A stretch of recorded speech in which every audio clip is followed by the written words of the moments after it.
right. We got a great podcast today. We're here with Coach Stokowski out of Grayson High School. He's Director of Sports Science. He's also special teams coordinator for the football team there at Grayson and head track and field coach.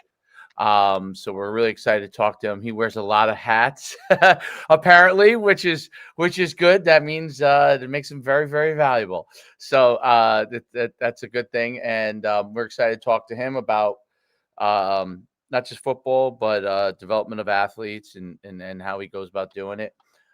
Grayson High School is one of the powerhouse football programs in all of Georgia and perennially ranked, depending on the year, in the top 25 in the country. So great football program. Lots of fantastic athletes come through, great coaches, got a great commitment to athletics there. So it's really exciting to talk to Coach, from a place like that where they're really committed to helping the athletes succeed. So it's great to have you on, Coach. Yeah, appreciate you having me. No problem. As always, I'm here, Coach Schuman, and I have Coach D with me as always. And we're going to dive right into it. Coach, if you can go into kind of your background, maybe as an athlete, definitely obviously as a coach, and how you got that point to this point in your career and kind of the evolution of it. Sure. Well, I guess the basic road of my coaching career isn't super interesting. Wasn't a very good athlete myself. To help pay for community college, I got my officiating license. So I did that for my first 3 years out of high school, which I think gave me a really unique perspective. One that not a lot of people, you don't. A lot of people have opinions on it, but never actually put the stripes on and see what it's like from the other side. And then I had a big blessing in my life. I'm going to get my teaching certification and degree at Illinois State University. And a guy who I worked with at the YMCA in Peoria, Illinois, ends up getting hired on the staff at Illinois State. And so he brings me on, and I essentially get to work in the football office for 40 hours a week for no pay. And it was a crash course. It was like the best thing that ever happened to me. And then the following year, this is crazy to say, but the teaching job market was kind of wacky back then. Couldn't find a teaching position. And so they actually created a position with another man in mind. He ended up taking a GA job at New Mexico. And then they're like, well, who should we hire? And they're like, well, this kid, he did a really good job doing a bunch of stuff that you guys never knew about last year, tucked away in a corner office typing in data, but he'd be the right guy for the job. So I was able to do that another year at Illinois State. That would have been in 2012. Realized I wasn't going to be able to make ends meet that way. So I had to go get a job with, I want to say a real job, but a job that has a real salary. And so I work at Farmington Central High School, which is west of Peoria, Illinois, for 3 years. And then when I'm 26 years old, I get hired as the head coach at Villa Grove Heritage, which is I don't know how it is in New Jersey, but in Illinois, they have like co-ops for football. So essentially the school I'm at so small, the school down the road so small, we need to come together so we can play 11 man. And so I did that for 2 years. Really wanted to just kind of a pipe dream of coming down to the Southeastern United States and coaching ball, and ended up finding a job through Football Scoop at Pepperell High School, which is in Northwest Georgia. Really good small school program. And when I say small school, in Georgia, Georgia's a little bit different than Illinois. Illinois has a lot of schools that are like tiny, like 200, 300 students, where Georgia has more county school systems. So there are small schools, but the number of small schools is much smaller. So like a small school in Georgia may be one that has somewhere from like 700 to 900 students. So I'm there for 3 years, and I should probably say like the thing that kind of my niche in the whole thing ended up being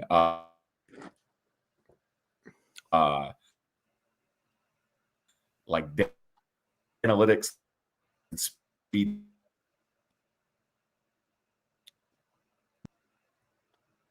Oh, we good? Yeah, you cut out for a little bit, but go, I'm sorry. Go ahead again. We good? Okay. No, the whole thing kind of refreshed for a second. I'm not sure what that was. but no, I kind of got I got hooked up with the Tony Holler Feed the Cats. Now it's really being sold as like sprint based football. And some of those ideas and concepts, I kind of took them and ran with them. Got really interested in speed profiling for athletes. So essentially, a kid runs a 40-yard dash. What are they good at? What are they not good at? How can we address those needs? And so I just went maybe deeper down some rabbit holes than anybody had ever gone before. And that turned into a lot of opportunities for me in terms of speaking opportunities. Got to write for Simply Faster. So that was a big passion project of mine. So yeah, when I came to Georgia, I was there 18, 19, 20, went to Jackson High School, which is in middle Georgia, south of Atlanta. Was there for 2 years. We had a coaching change, and then Santavius Bryant gets hired as the head coach at Grayson High School, and he calls me up and essentially wants me to come there and do what I had been doing with athletes, but on a much, much larger scale in terms of the quantity and the quality of athletes that we deal with at Grayson. So no, I've been here now for this is the 3rd season. Very, very cool. That's interesting that you went from Illinois, moved over to Georgia. What was the impetus for you wanting to kind of leave Illinois and going to Georgia to coach and do your career there? Yeah, I don't like cold weather. And I've told this story many times, but I got rear-ended in an ice storm by a semi-truck driving to school one day. So I was just like, if I can do this, and then the more research I did about Georgia, there's so many things about the state of Georgia when it comes to coaches that, like obviously you'll see the graphics that get put out, like, oh yeah, Coach King over at Carrollton makes $200,000. Like, yeah, that's great for sure. And there's a trickle down effect from that. But the other thing is, like, Georgia does a very, very good job, in my opinion. The teacher pay is fair, and they have a state-based pay scale, and they have state-based health insurance. And there were some things that in Illinois it was more of a every district for themselves, free for all. And in Georgia's is much more structured, and I'm going to talk about something really boring that no one wants to hear about on your podcast. But like in Georgia, if you move schools, you're still under the same healthcare plan. So it's just, you just got to make sure that somebody flips that switch and now you work for this district and not that district. But it's just smooth operations like that. Oh yeah. Me being a young Plays person, a huge role. There's just, I can't imagine ever leaving Georgia, just with how things are set up down here. No doubt. That's interesting. Makes a lot of sense now, Coach. Makes a lot of sense now. It makes a lot of sense now. Coming from someone who was in education in Jersey and has seen that it is, like, it makes a lot of sense as to why you see a lot of people go to Georgia to do kind of what you guys do. For sure. There's no doubt about it. It's interesting that how Georgia's really emerged as a place that's really doing amazing things in sports. I mean, I look at football and the growth of the number of just Division I prospects in the last 15 years. It's unbelievable. The growth from that standpoint, where they have become, they're on par with California, as far as, and in a much, much, much, much smaller state, obviously, than California, as far as Division I athletes, and just the commitment to athletics there is fantastic. Grayson. Now, Coach, I will say with that, it's interesting that you say that. I'm a data nerd, so one thing when you look at Georgia's population has doubled since 1980, and then obviously when the Olympics came in 1996, you had a huge influx of people. So just to give you an example, like where Grayson's at, we're on the far, far east side of Gwinnett County. And Gwinnett County is, whenever you see election night and they talk about the swing counties in Georgia, that's Gwinnett where I live. Right. And so there used to be, think of it like a rural area that existed between Atlanta and Athens, where UGA is located. Mm-hmm. And now what's happened, you've had, let's just call it white flight. So what's funny is Grayson's been really good at football for a long time. But if you look up at the banners for the state championship games, when they won the title in 2011, it's almost all white people. And then you look at the banner from last year's state championship, and we have more white coaches than we have white players. So what has happened is you've had people move out and essentially schools that used to be small rural schools are now kind of growing into, let's call it like 1,500 to 2,000 student schools. And you have places like Grayson that have gone from 2,500 to this year when they do our count, we're expecting to be somewhere in the 37 to 3,800 range. So when you just talk about kids in high school, wow. Yeah. So we have the second university. Largest. Yeah. So we have the second largest high school in Georgia in terms of enrollment. Brookwood, which is down the road from us, they're going to probably beat us by about 50 to 100 students this year. So like everybody, I think everybody kind of thinks things just happen when in reality, a big part of the growth of Georgia has been the literal growth in terms of population of the area. And that's just, that's, more people, more money, more opportunity. And right. Truly, I think that's the same driver that you've seen the Southeastern Conference just emerge as this power conference, right? There's just so many more people now that live in Georgia, North Carolina, South Carolina, Tennessee, Alabama, Northern Alabama has grown. Like, I think it's Huntsville. Is that Northern, yep. Which is like a boom. So like, even that's a great point. Well, at the height of when I was running camps, we ran them all over the country, over 100 around the country, and we ran them in every state in the Southeast too. And what was interesting was over the years, from like 2007 to 2017, it started out, at one point those camps had like there wasn't really that many camps, but we had good numbers there and good athletes, but over the years it kept getting more and more and more and better. And then obviously everybody runs something nowadays out there. So there's a million programs, being run. And that was, I just happened to be there running these things at like, as it was starting to really boom, take off. And, it's interesting because you're right. The pockets of population. Now, obviously, it's still not on par population wise with Texas, Florida, or California, but the migration, not just of because of opportunity, but a lot of people who would tend to have like athletic families, right? Like looking for better jobs, families that are coming in and then those new areas expanding, which is a lot of what happened.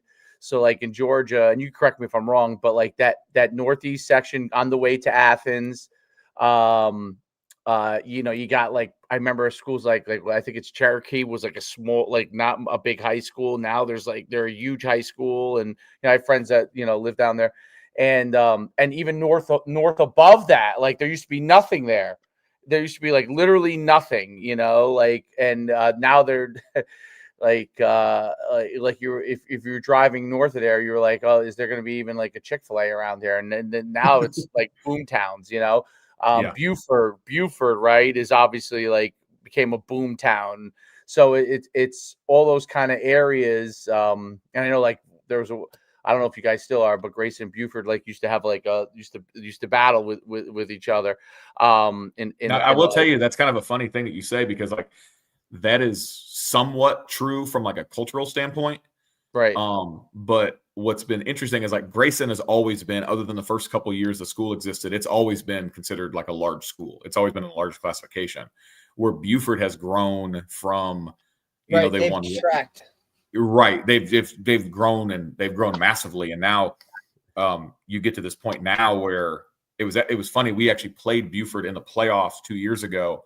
And it was the first time, you'd cross paths with people. You'd play them in underclass games. You would, go to track meets, see them in other sports, but they had never played in football. Some of that was because they weren't in the same classification. But I would say that was one of the most fun football games I've ever been a part of. It was standing room only. And, So you've kind of seen some of these towns that were not considered in the largest classification. They have boomed as well. You look at places, Gainesville's in the second to largest classification. Carrollton is now in the largest classification. Right. That's where Juju Lewis went, right? I think. Correct. Yeah, that's we played them last year in the state championship. And the other thing too is you see a lot of like with the growth of social media, right, and the access now granted to, open eyes for people to see other things in other states and outside of it, right? And Georgia's kind of been on the forefront of that, whether it be, posts about coaching salaries or, hell, every time I opened up a social media account, it was, Buford's new stadium, right? Or whatever, like just stuff like that. Even honestly, even South Georgia has boomed like the Valdosta area. Well, I can't think of the counties. I think some of the notoriety too, like from some of the reality TV shows, right, that have put Georgia kind of, following this coach or doing this or doing that, and then just seeing Georgia teams like in the top 25 in the country when it comes to it has really kind of escalated them into a top 5, like hands down top 5 football state in the country. And I think that's, also a piece of it, right? Like, I mean, look, before the show, we were talking about considered number 3, I would say. It's probably, I'm super interested, like in my position with, like perception and, the macro, the zoomed out, like how do we level up nationally and things like that. And one thing, it's out there. I'm not saying like we're in a good spot, but what I looked at was the High School Football America top 300, right? And I went back, right, like because they've been doing it now for like 12 years, and like right now on any given week there are somewhere between like 28 to 30 schools from Georgia in that top 300, where awesome. even a decade ago that number was like 10. Very true. So like it's a quality and a quantity thing. That's you're seeing growth in the state. And it's a really fun thing to be a part of because you get to see it happen in real time. No, it's cool. Like even you're on boots on the ground. County and Colquitt County are like, though Camden County used to be because they're on that Florida Georgia line, used to be a place that like they'd roll down in that area and then they couldn't compete, but now they can compete. Colquitt County obviously invested a lot of money. And now they're among the best. It's very interesting how that's happened so well in Georgia. It's obviously it helps, and then obviously it helps having so many Division I programs. I think is a big thing for a state. At the time was it's not a small state, but like as far as like population wise relative to Florida or Texas, for as many good players as you have so many. I have a hot take when it comes to that. Yeah. I think Georgia is still being under recruited. Interesting. And here's my perspective. You mean by outside, like outside? I'll let you get into it, but okay, so yes, like other schools. Okay, go ahead. Right. So you talk about like high level prospects, you talk about 5-star, 4-star kids, they're going to get recruited no matter what. They could be in Alaska. They're going to get recruited. I'm not really talking about that. I'm talking more about the next tier down, because one of the things that's happened is all the schools that used to be in the FCS level have gone up. So you've had Georgia Southern, you've had Kennesaw State. And then in the state itself, the only FCS school left, Savannah State dropped down to Division II. There's a lot of Division II HBCUs, but the only FCS school left is, I should say there's 2 now. Georgia or West Georgia has emerged from Division II to FCS, but is West Georgia and Mercer. And then what you have surrounding the state are schools that have always recruited Georgia, but a lot of them are the remnants of the old SoCon. But most of them are private schools that have higher academic standards. Right. When you talk about Samford, I'm just like Samford, Furman, Furman. Yep. And so when you kind of take that all into account, I still think there's a level of like 1B prospects that are still under recruited, and you're starting to see that now because the HBCUs in our state, the Division II schools, they're thriving. Clark Atlanta, that struggled for a long time, is pretty dang good. You've got, obviously Valdosta State's always been very good, but you've got Fort Valley State, who's very good, and you can't tell me that a kid who can thrive as an underclassman at a high level of Division II wouldn't also be a pretty dang good player You know, when the bottom, or even so, I think FCS is so interesting to talk about now because in reality, you know, when I was young, when I was a kid, there was 117 teams in the highest class or the highest division, right? Now there's what, 140, and I mean, I don't know if y'all watched the game last night on ESPN, but like that looked like FCS football to me. Right. The old FCS. You know, those teams that were on my screen last night, they would not have beaten Georgia Southern and Appalachian State of 15 years ago. So you've gotten local places that have maybe gone more national because the perception of being FBS. Right. And so I have different coaching contacts, different places, and like outpost places, like places that don't have a recruiting base in their state. And you kind of got, okay, so like I can get on a flight from wherever I'm at and I can get to Atlanta. To me, like I think there's maybe more fruitfulness in the state of Georgia than there is in Florida because the talent is so concentrated in Georgia. Most of it, yes, South Georgia is incredibly talented, but there's so much talent right in the metro area of Atlanta. I think you're going to start seeing in the same way that, you know, when I was at Illinois State, the teams that you would recruit against, they would decide which warm weather state would be the base of their recruiting. Am I going to be a Texas school? Am I going to be a Florida school? And then once you got further out west, am I going to be a California school? And I think you may start seeing teams say, we're going to be a Georgia school. Like we're going to put resources there. I heard, was it Barry Alvarez a long time ago? He said something like, if I get my skill kids from Wisconsin and my linemen from Florida, I'm out of a job. But if I get my linemen from Wisconsin and my skill kids from Florida, we're going to the Rose Bowl. I just thought that was funny. But what I'm saying is that I think schools like that, they're going to start trying to get more into Georgia and less fruitful maybe in some other places that are like, I always think perception is always 10 years behind reality. And I think that's something that's about to take hold in the recruiting game down here. Yeah, well, you do see like, you know, the outside of the SEC, schools pulling more and more players from the South, right? Especially with the transfer portal. And I think in the long run, but I agree with you. I have a friend who runs a big lineman thing down in Georgia, and that's all he talks about, how it's under recruited. And one of the guys we work with has a show, and he like features these players, and most of them are from Georgia, these linemen. And if they were like in our state, they would be getting Division I offers. A lot of them had nothing at the time or like lower level. So, and these guys were really good. And so I agree with you. I think it's been such a plethora. Like there's been such growth Division I wise. Like Gwinnett County, for example, is been insane from that standpoint, that it hasn't caught up yet with how many players there actually really are at all levels there.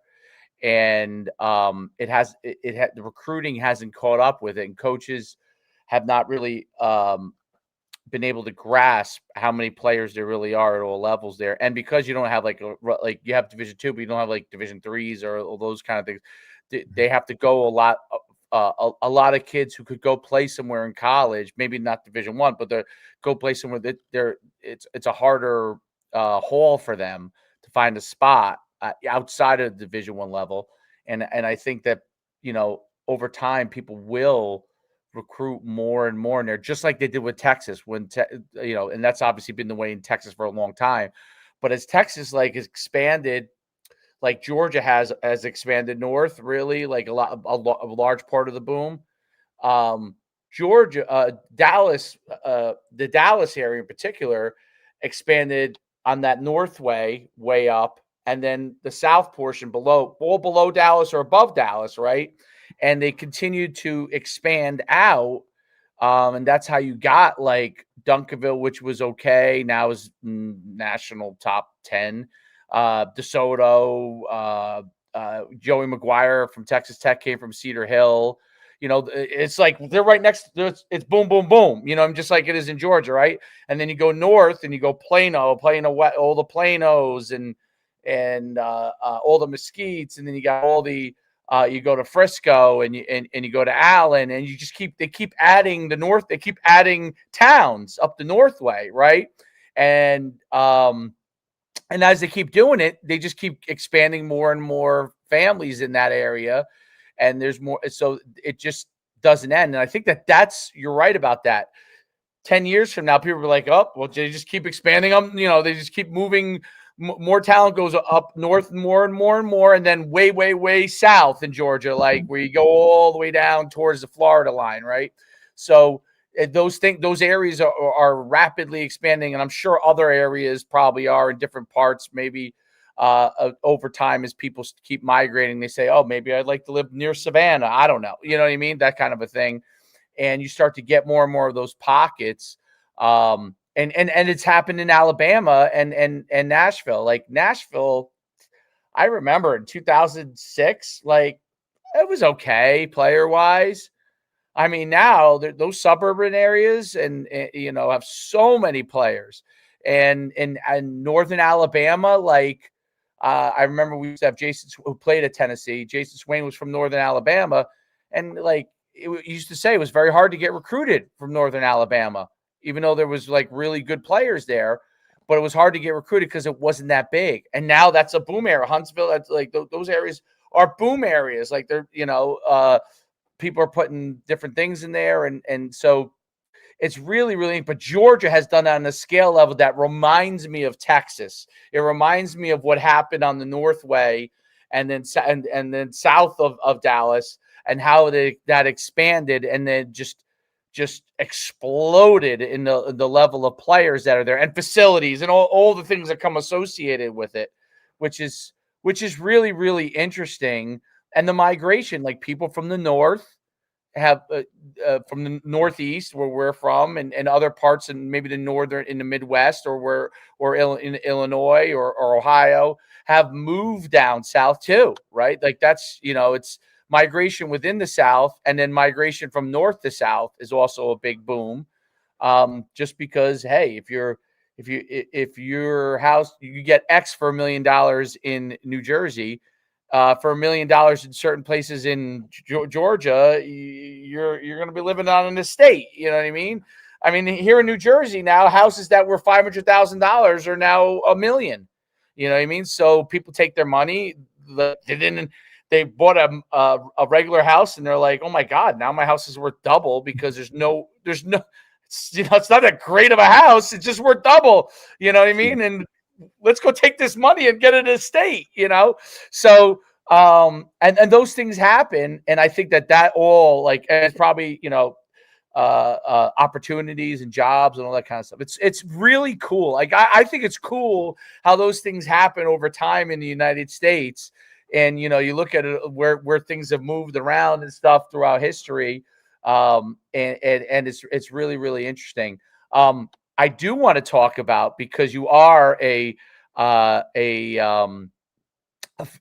a Feed the Cats guy. I don't know if you still are a Cats guy, but you're a Feed the Cats guy, and that was part of your kind of development within sports and speed and strength conditioning. I'd love for you to talk about the performance side of what you're doing with your athletes, especially, obviously, you're a track and field coach too. What are some of the things that you're putting a big emphasis on from a performance side with your athletes? Yeah. I guess that's a big piece of pie to kind of slice up. Yeah, we'll dive into it. You give us a little bit here. We'll dive into more of it. So from a football side of things, my role is, we joked about my actual title earlier, but it's very specific. Like, that's my title because we have a gentleman who is our strength and conditioning coordinator. His name is Aaron Hill. He is phenomenal. He is not super online, but he's one of the best I've ever been around. So he handles that side of things at a super, super, super high level. Really, where I come in is I'm evaluating and compiling information about our athletes. We've got around 200, and it floats between about 210 and 225 kids in our program at any given time. And so really where my role comes in is, one is the kid can see their own development. right? I was this, now I'm this. I used to be this fast, now I'm this fast. There's also me communicating that to our head coach and to the other coaches. We're seeing growth with this kid. We're not seeing growth with this kid. What we should emphasize, what we should really look at. Then there's also the concept of what have I compiled that can help us schematically. So if we're better in one area, like are we collectively better as a fast team or collectively better as a strong team? And can we put the right people on the field? I'm not the one calling the plays. I'm not the one determining those things, but the information that I can provide to my coaches, I hope they view as incredibly valuable and allows them to make more informed decisions about what we're doing. The other thing, and I've talked to my head coach about this a lot, we're on the back half of our varsity season, but our underclass season finished up about, I think, a week or two ago. And just that me communicating better with our underclass coaches about, hey, like these two kids, they may be even, but this kid's has a much larger growth potential. One of the metrics that we look at, you're going to laugh at this. It's going to sound silly, but I really believe in this. So we look at foot size plus wingspan, but the wingspan number is divided by 4. So I'm going to make that really simple. So if I were a size 15 shoe and I have an 80-inch wingspan, my number is 35. So when we have kids that have 35 or like, obviously that's a rarity, right? 80-inch wingspan, size 15 shoe. That's a massive kid. If we get one of those kids and they're like, let's say 5'11", 6 foot in 9th grade, all of those kids that have registered there, we've had 9 of them register there. All of them have grown 2 or more inches over the next 24 months from the time that we got that metric. And so, and coach, it was foot size plus wingspan times 4. Sorry. So foot size as its own metric, right? Got it. Size 15 shoes, size 4. And then wingspan in inches divided by 4. Got it. Got it. Okay. So they're like, if a kid gets like 31, 32, that's about average for the kids who start for us, right? And then anybody who can get like 35, awesome. Like we have a kid right now who's like 36 and he just turned 16. He plays tight end for us. He's like 6'5", 245 pounds. He's starting to catch balls. He runs good routes. His recruitment is just going to absolutely explode. Yeah. Here it comes. Like, get ready, buddy. I hope you're ready for the onslaught. So when the colleges start rolling in this offseason, you can just kind of see it coming. But I, as a special teams coordinator, I try to use those things. I try to like kind of moneyball it and try to see like who has really good metrics that maybe we are not utilizing. And I don't want to say underutilized, because the truth is that you may be a Division I prospect. You just happen to be behind our Mike linebacker, who's a 5-star going to Texas, right? It's like just because the guy in front of you is better than you doesn't mean that you're not also a very, very good player. Right. So just being able to utilize that roster and use it to our benefit. Now we talked earlier about Carrollton and Buford. The coaches there do a phenomenal job, like elite level job. The difference between us and them is there's a thing in Georgia where every kid that doesn't live in your zoned school district counts as 3 kids.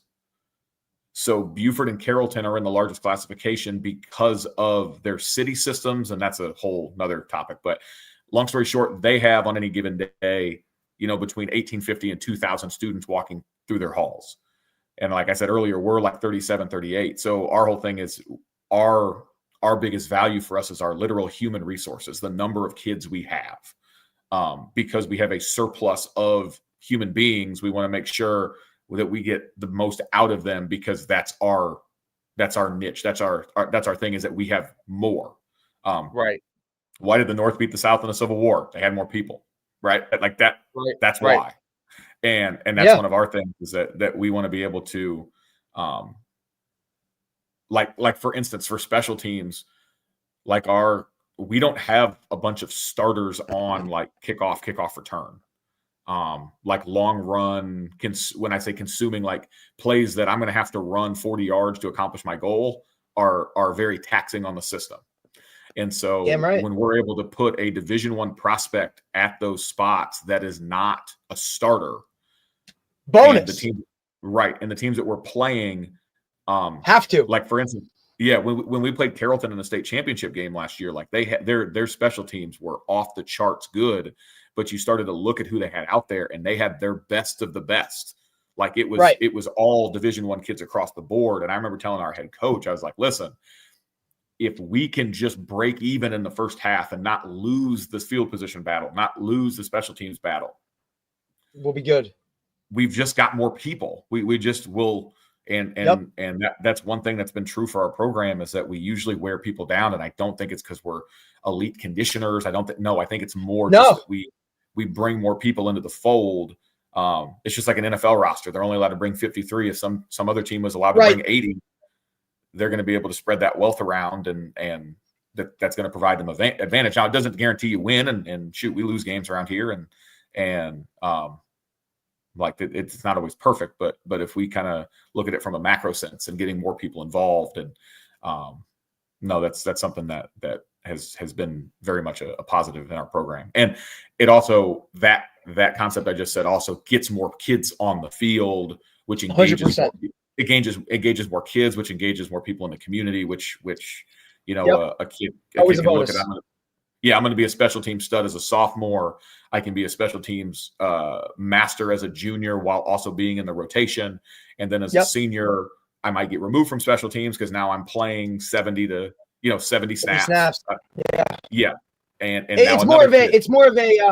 it's more of a college-based system, right? Where you're looking at it as in terms of, hey, I'm going to college and I'm going to be, a special teamer to start. And then I'm going to build up as I progress in my career. The more years I get, the less specials I play, but that's because I'm wrapping as a 2, a 1, right, on offense or defense.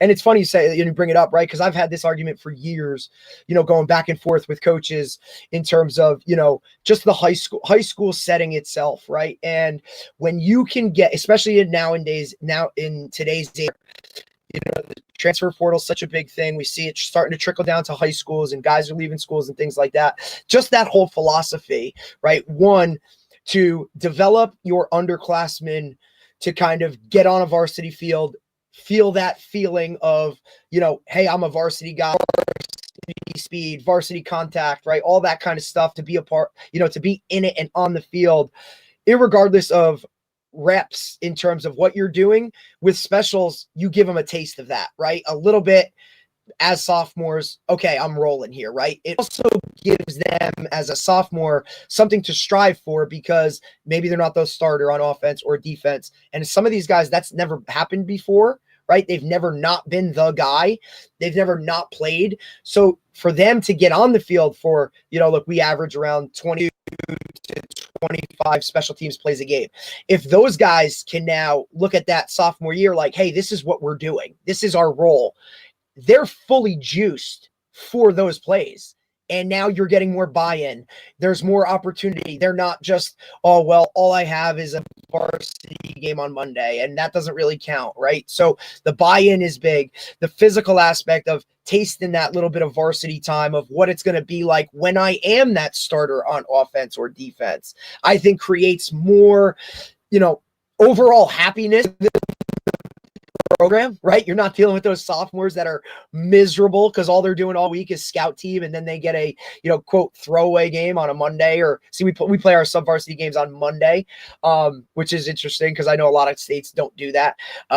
It's always like right after school. It's not like a night game, so it's not like they're getting any bigger picture stuff of this is the game in town, and it just adds more. It just creates a better atmosphere, right? Then you get more numbers, right? Because we've seen from sophomore year to junior years where you lose a lot of guys that football, like they just don't want to do it anymore. And it's because of that.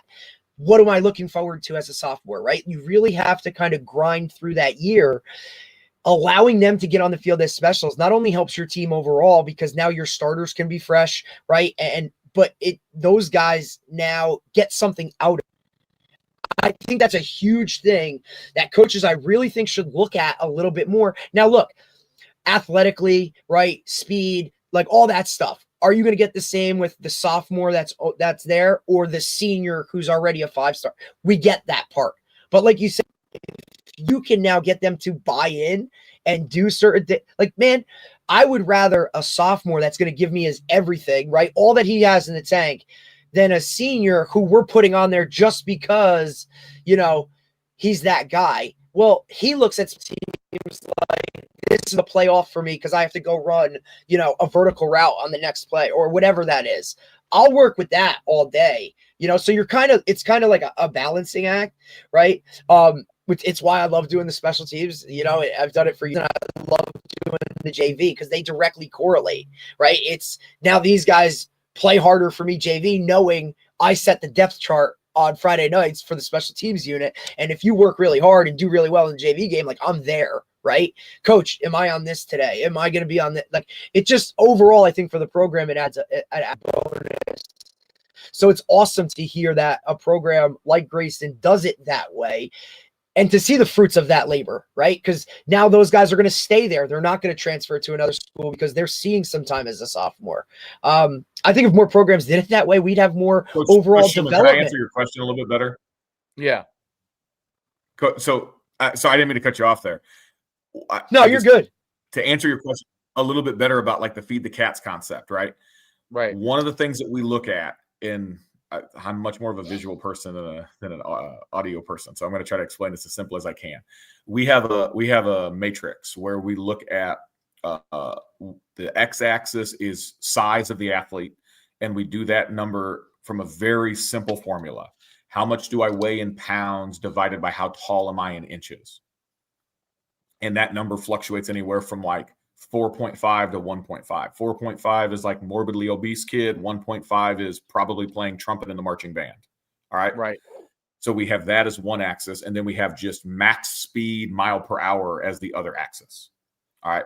And so obviously, like, you want a kid to like climb his way on that chart, right? So I want him to get bigger and I want him to get faster, so he climbs his way on the chart.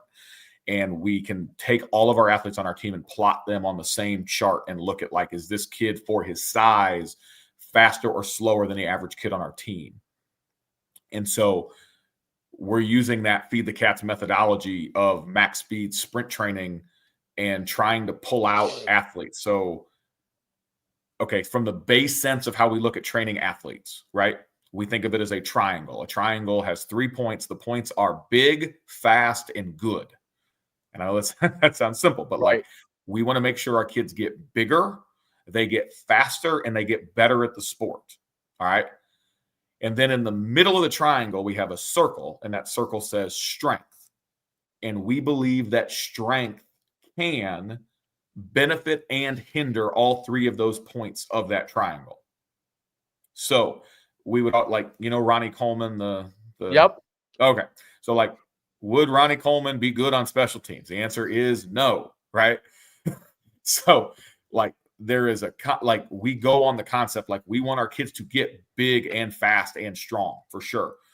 But we always want to make sure that we don't get so big and fast and now we can't change directions, which is going to decrease our ability to be good on that triangle, right? Is that a balancing act of how big they're getting? Like, so if they're getting too big relative to their speed is not progressing. Okay. So I'm glad you bring that up. Yeah. So on that chart, right? So, like, there's a cross reference where you look at, like, for instance, if I have a kid and he's a 240-pound offensive tackle and he knows to get recruited, he needs to get to 275, 280, right? Right. We don't necessarily care if that kid gets faster. If he does, he's a freak. Like, if he gains 40 pounds and gets faster, he's a freak. Right. Like, genetics is doing our job for us. But, like, with a kid like that, we don't necessarily need him to get faster. We just need him to not lose significant strength.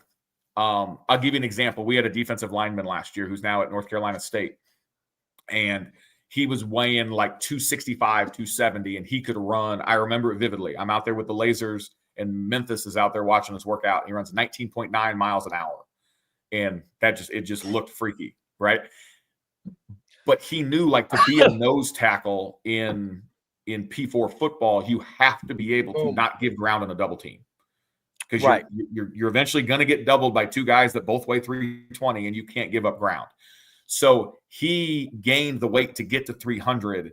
He couldn't run 19.9 anymore, but he could still run 18. But on that chart I just described, he didn't lose caliber, if that makes sense. Like, that speed for that size kept him at the same 100% value. And it actually made him more valuable for the specific position he was playing. So, like, we don't I'll give you an example. We have another kid on our team who like a, sawed off, like 5'11", 6 foot, 300-pound guard, and just not super quick linearly. It's killing me there. Can't in a straight line, right? And like, his thing is, well, if I lose a little bit of weight, will I become more explosive? And the truth was, he just didn't. Like, he didn't get faster, but he got weaker. And so it was like, we told him, we're like, listen, genetically, that's just like maybe not in your makeup. You're just maybe not a fast twitch guy. So you need to be a strong guy. And so just being able to relay that information to our athletes so they can make the best decisions for their progress. Right? Because how big you want to be is a lot of times based on your life choices, right? Right. Do I want to consume more calories than I burn in a day, Right. And so we try to provide as much feedback. So think of it as like feed the cats with a cross-reference for some kind of other things that we're looking at.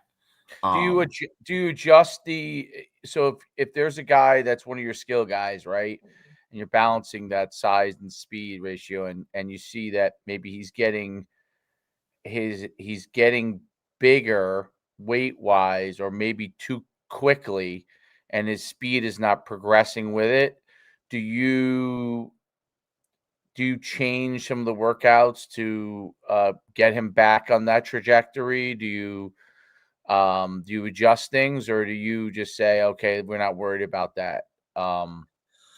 Now, when you talk about size for high school athletes, it usually happens very, very slowly, like at a snail's pace, right? Unless a kid has a huge, puberty bump, but like, for the most part, like, if a kid can gain 10 pounds of lean muscle over a course of an off season, there was a lot of work that went into that, and it didn't just happen in a month, right? It happened over a long stretch. For the most part, when you see large fluctuations in weight with high school kids, it's usually two main things. It's fat and it's hydration. And so sometimes it's more about like taking better care of yourself. Now, you're right about that. Like, okay, kid gets bigger, he gets slower. One of the questions I ask the kids, and I talk about, like, what's your superpower? Like, if your superpower is your speed, if your speed is the reason why you're on the field, and these other things will take away from that, now you don't, like, if Tyreek Hill's not fast, he's not Tyreek Hill. Right.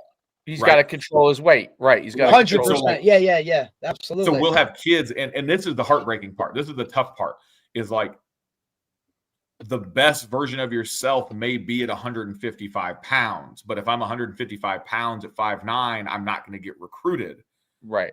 But if you go weigh 175 instead of 155, now you're not going to make the plays you need to be recruited.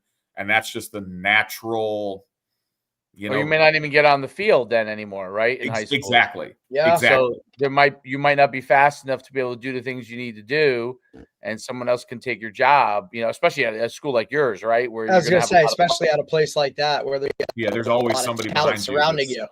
Yeah, for sure.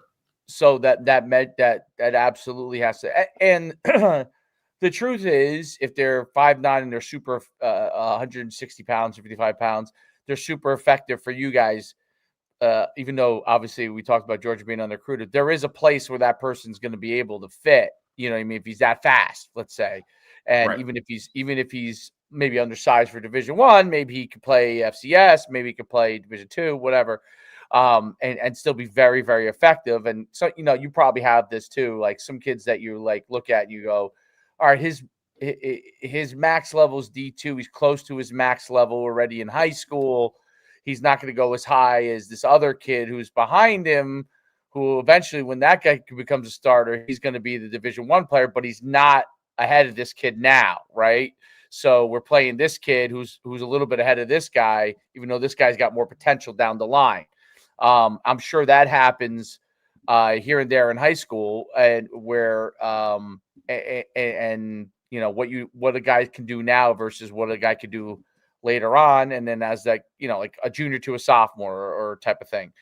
And I think it's important for players not to just put on weight just to put on weight, because I think that ends up, if it affects their speed, putting on weight to put on weight is to me is a negative. Because look, if you're a lineman, there's obviously a certain amount of weight you want to continue to put on. But if you put on weight and it slows you down, you're definitely less effective on the field. You know what I mean? So do you have to have those conversations with players? Because every high school kid wants to put on weight. That's what every high school kid wants to do, right? That's what they all want to do. They want to lift and put on weight, and they want to get strong, right? And yes, they want to be faster, but they don't you know, they don't want to feel like they're going to get pushed around or anything. Do you have to have, like, do you use like body fat metrics and those kind of things to help them understand where they're at and those and that stuff? Yeah, you know, we don't get that granular with it. Okay. You know, we track weight every month, and if we have like a big outlier, we will track weight more than once a month with that kid if we're really concerned about hydration or that was actually one of our main focuses for this season was in-season weight retention. And that was like a huge thing that our head coach emphasized. We improved our nutrition program. And when I say nutrition program, I don't mean this big elaborate thing. I mean that when a kid needs calories, we can provide calories. So they're provided with food when they get done with their workouts. They're provided food when they get done with their practice. And we've seen per kid a 0.2%, a 0.2 pound increase of weight loss. I hope that makes sense. So we did not lose as much weight on average over our top 100 athletes that we did last year. And the thing with us is our season is just so dang long. Like, it doesn't, if we get to the state championship game, it goes till the middle of December.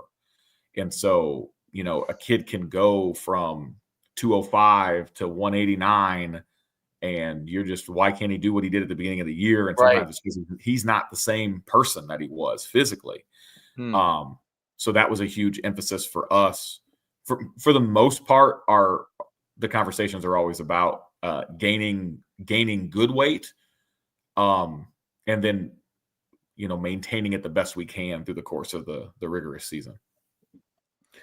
That's a great point about how long the season is for you guys. Wow. So yeah, Florida too. Florida's a really, really long season, right? 15 games. And you look at Texas too. They play a lot of non-district games before they even get into the district games, which are what counts for the playoffs. So coaches approach that differently, right? Do you use your first four to feel out your roster? Do you schedule teams that are of higher caliber, lower? Like, there's just so many of those intangibles that goes into scheduling and whatnot in terms of in the high school world that I think play a huge role. And then also access to the off the field stuff. How many times a week do teams lift? What are they doing, outside of practice schedule? Look, you're a Feed the Cats guy. Those Feed the Cats guy are on and off the field in way less time than some of these other teams. That all plays a role, right? How many miles are you putting on your guys per week? How much are you hitting? All of those factors play a role into that, right, Dave? And we've seen and talked to guys that skin the cat a bunch of ways. And look, a lot of guys win doing it very different ways. I'm curious as to because it's such a long season. What do you do with them postseason? And to get them, like, do you give them off? Do they go into another sport? The majority of your kids, how do you structure that program? Because that is a long grind season, and I know the Feed Cats philosophy is continue to build speed, obviously, throughout. You're doing all those things, but there is a toll, obviously, in the body, especially as good as you guys are, right? So, because you're going to play for a long time, they're going to play a lot of games at all levels. What do you guys do postseason when that season comes to an end to like get their bodies back, and how do you begin to ramp that part up for them? Yeah. Now, when we're talking feed the cats too, I will say like I'm let's call my like a feed the cats practitioner. Like that's something I believe in. Yep. Right. You don't. But I will also say like we're not like a sprint-based football program. Right. Really, what we model ourselves around is very similar to the Chip Kelly Oregon high-low model. So our Monday, Tuesday practices are the traditional practice you'd expect to see at high schools all across the country. And then our Wednesday, we do a no sweat Wednesday where we try to bottom out the central nervous system for full recovery. That day is completely a mental day. And I have a lot of coaches ask me, they're like, how are you able to do that? And I'll be completely honest. Like if we didn't have a large, diligent, locked in coaching staff, we wouldn't be able to do that. Like if we only had 4 coaches and 60 kids and everything's a mental day, like it wouldn't work right. But because of what we're able to do with our numbers, that day is super beneficial for us. And we do yoga, dynamic movement, ice baths. So in season, if you want to think about it this way, like we do that every week. So over the course of, we're talking a 19-week season, we have 19 less practices than a team that's going to bang on Monday, Tuesday, Wednesday, and do some version of something on Thursday. And then our Thursday is like our fast Thursday. So we're going to do low time under tension work in the weight room. So our Olympic lifting, we're going to do our max velocity sprinting, and then we're going to do we call it a mock game, but it's like a super fast paced get on the field, get off the field. It's got to be done by a certain time anyway, because our JV kids have to go to their games on Thursday. So just being calculated with the amount of workload we put on the kids in season, I think is a big part of it. When we get to the off season, we don't do. Usually, Coach Bryant, our head coach, takes a large chunk. Sometimes it's even as much as 2 months, where the only work the kids are going to get is going to be in class. So we have a fourth, fifth period where we have all of our football kids. So they'll work out, they'll keep getting stronger, but there's definitely a recognition. Well, you know, what's tricky too is like you have some kids that are coming off a JV season who like they haven't played a game in 3 months and they need to adapt very quickly so they can be in shape for spring ball. Where you have another kid who just played 15 games and they're dealing with a shoulder and an ankle and a knee, and we need to be a little bit more careful with them. So our strength coach does a great job. He divides our kids up into like a developmental group versus our varsity group. So our developmental guys are going to get more workload, where our varsity guys and sometimes, and I hope this makes sense, like sometimes a kid who is a very big contributor for us is in the developmental group because let's say like they came from another school, they don't have the strength base that we need them to have. So like they're effective enough for us to benefit on a Friday, but for them to be a starter next year, we need them to make a big gain. And if we wait 6 months to start those gains, they're not going to be where we need them to be. And obviously we're specifically, we're talking about people in the trenches, right? People who are going to have to bang and lean on people every play.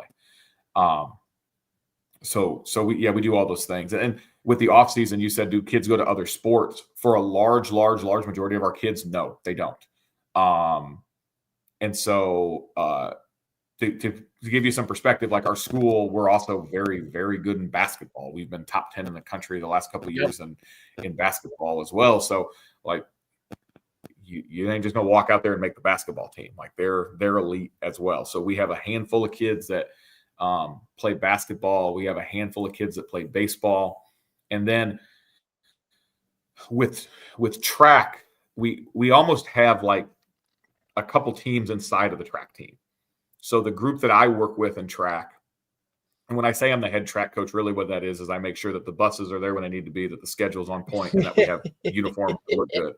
But like, I wouldn't consider myself like I wouldn't consider myself the head coach as in terms of like, I let our coaches be the head coach of their sport event because right, exactly. And I use the term sport because it's multiple different sports going on in one location that we've decided to call track and field.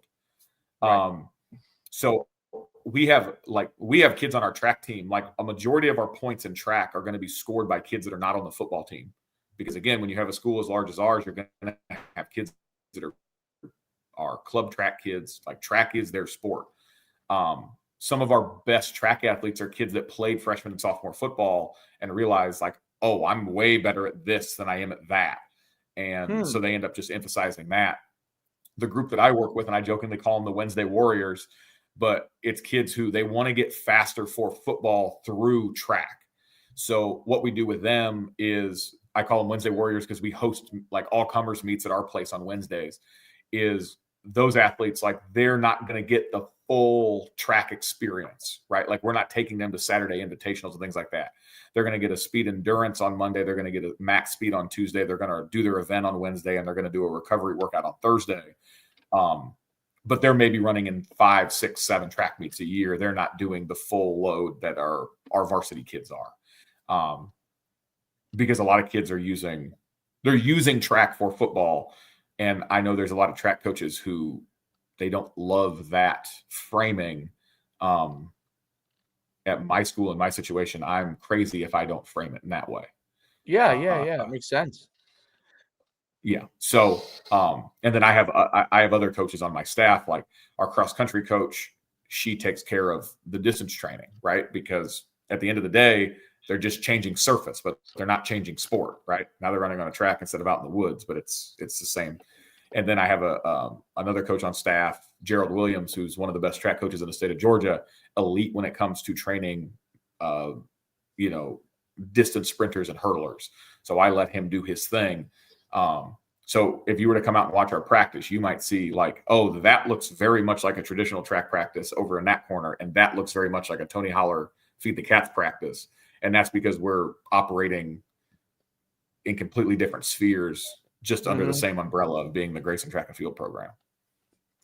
Very interesting. Well, you're servicing the things that the athletes are looking to get from track and field, right? The ones that really are track and field athletes. That's their first thing. They focus that direction. The ones that are football players that are looking to get faster, you're structuring the program around that and making sure they get what they need to get. And I think that's actually, especially at the size of the school that you're at, that's a thing that has to get done. That allows them to get better, the athletes utilizing track and field without having to worry about like, hey, only so many people could run an invitational, and then all of a sudden they're never running in any meets, right? Or they're running on only a couple meets, and they're like, what am I doing out here? Type of thing. I think that's a really good that's a really good structure. So they still get some competition, right? They still get to track themselves as far as how fast they're getting without having to realize, oh, this kid over here has run 10.30 and 100. I'm never going to be, and the second guy's 10.70, and I'm never going to break into that group. You know what I mean? And then they just say, I like how you have that structured. And obviously at a big program, that's a way to get them to be able to do a second sport where they can get that development part of them. Yeah, I'm sorry, you're going to say something. I was going to say, like a lot of our kids that are in that boat that you're talking about, they don't necessarily want to go to an invitational Saturday. Right. Because they just want to work.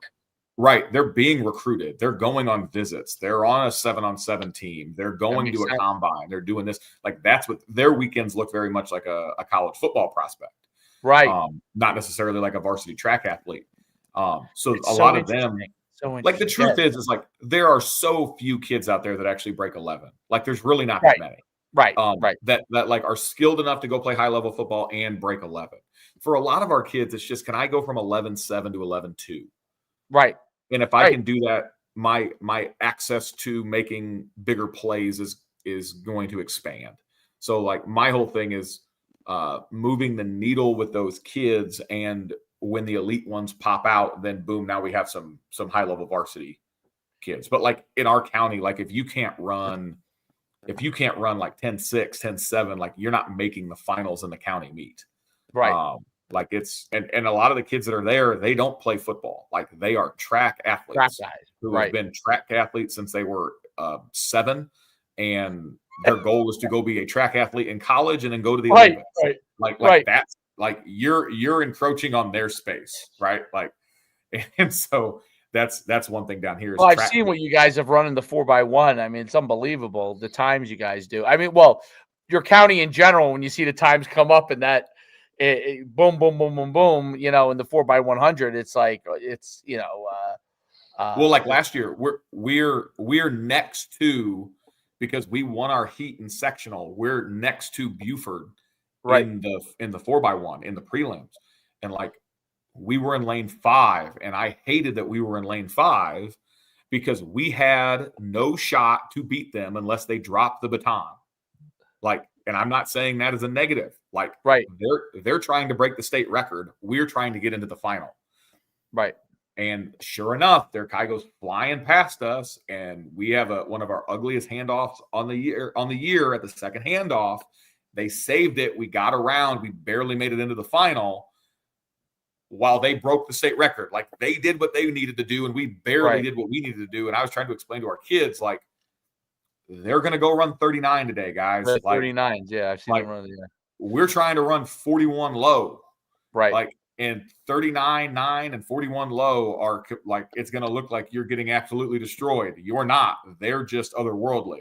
And so the good news about all that is they had a couple. They're better than most countries. Most countries they're better than. The good news about that is a couple of those kids are really good football players, and down here all the kids graduate early. So I think like 2 or 3 of those kids on that 4x1 are going to be playing college football in January, and not running. Hopefully, not running 39 right next to us in the at the state championship. No, it was crazy. So, like, no one had ever broken 40 in Georgia, and they run the races on the same schedule, regardless of your location, right? So you have Langston Hughes High School, who's in 5A, and then we're in 6A, the largest classification. Langston Hughes, in real time, breaks the school, like runs 39, whatever it was, is the first team to do it. And then literally 2 minutes later, Buford breaks their record at a different location on the other corner of the state. So yeah, no, that was social media was flying that day. And it was. I jokingly told my kids, I said, my goal is that when they get the picture of them breaking the state record, that we're in the frame. And then I think a week later, Duncanville in Texas ran below that, I believe, and they were, I don't remember if they might have been high 38s or maybe, or low, or might have been very low 39.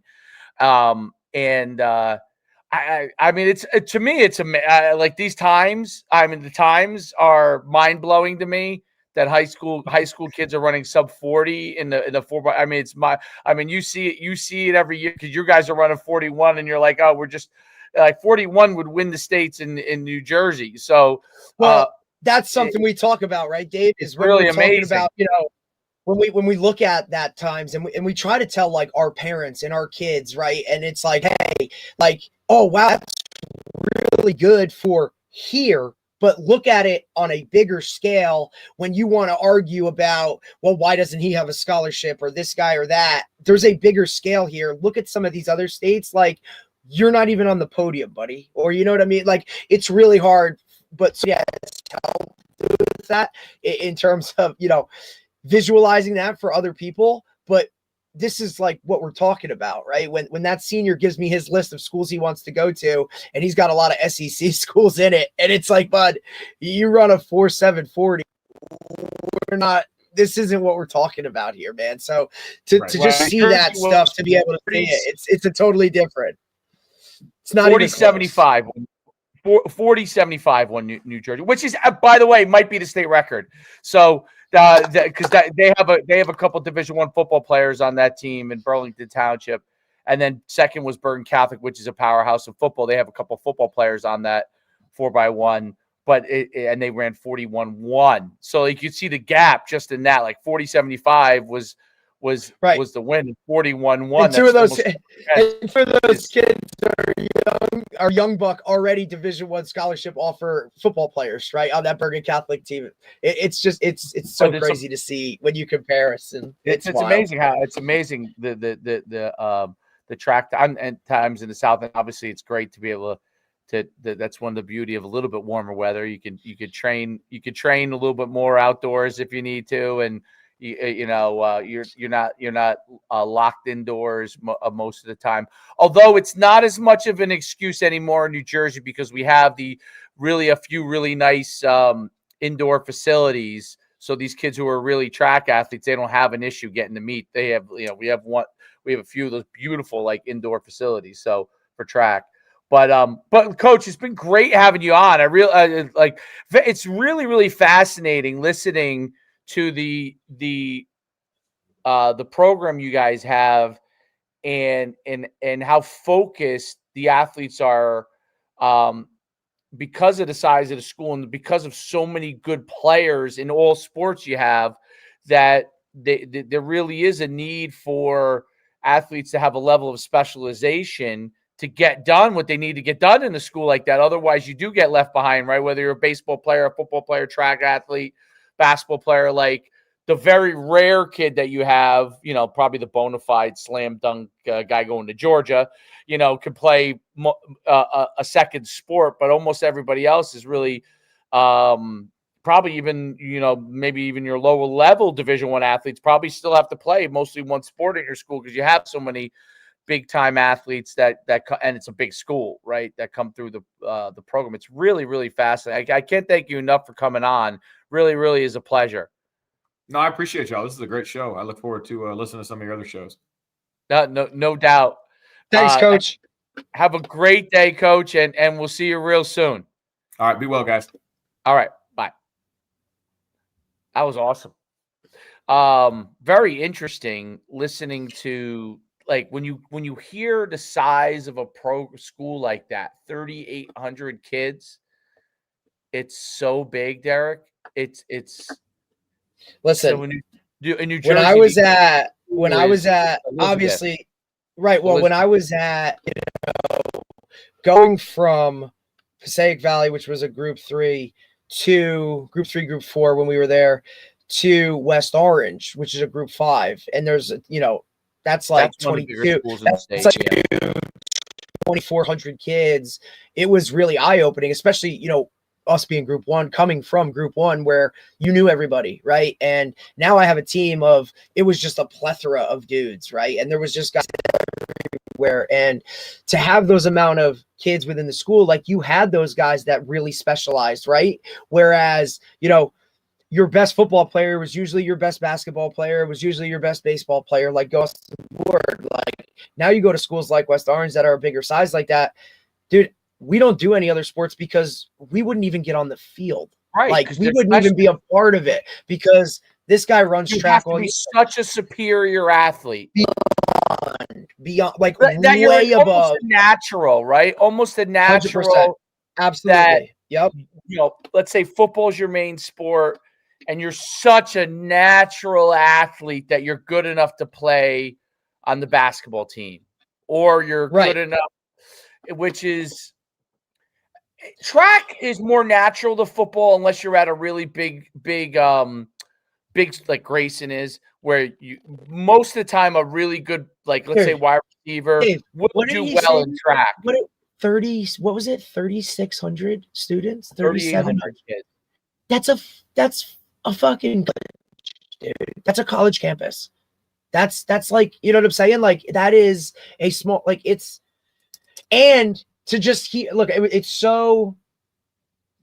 I mean, look, there's the reasons he went, but to hear the reasons he moved to Georgia, right? To just hear how the education system is set up, right? With just to kind of benefit teachers or coaches, that right there tells you how much sports matter. It's even though like I'm in a big town, it's still unfathomable the number of kids in the school. I mean, I guess if you combine if North and South were one high school, or both bricks were, that would be what you would have. Kind of what, look, this is the experiment, Dave, Jackson, is I think Jackson, right? Because Jackson just did that where they smashed both high schools together. Now, a little bit of, we're talking about like some of the population stuff, right? Like, whereas he's talking like Georgia's just booming. It's what he say, the state has doubled in size and population since 1980. Okay.